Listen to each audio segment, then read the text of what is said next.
ঠিক এদিক থেকেই বাঁদিকে যে রাস্তাটা ঘুরে গেল সেটাই যেন আমার কাছে স্বর্গে যাওয়ার রাস্তা। Hello and welcome back friends, আমি চলে এসেছি আমার ঘুম ট্রিপের আরেকটি পার্ট নিয়ে। আমরা আনারস খেতে বেরিয়ে পড়েছিলাম ঘুমের উদ্দেশ্যে। তখনই আমি জানতে পারলাম আমরা ঘুম যাচ্ছি, নইলে আমি ভেবেছিলাম হয়তো কার্শিয়াং থেকেই ফিরে আসব।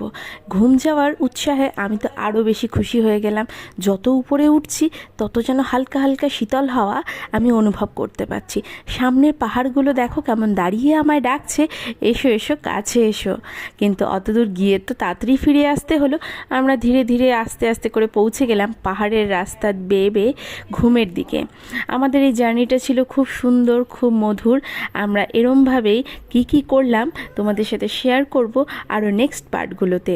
ততক্ষণে তোমরাও এই ভিডিওটা আমাদের সাথে এনজয় করো। রাজা গাড়ি চালাচ্ছিল, ওর কোনো দিকেই মন ছিল না, আর আমি শুধু ভিডিও করতে ব্যস্ত ছিলাম। তো তোমরা দেখো।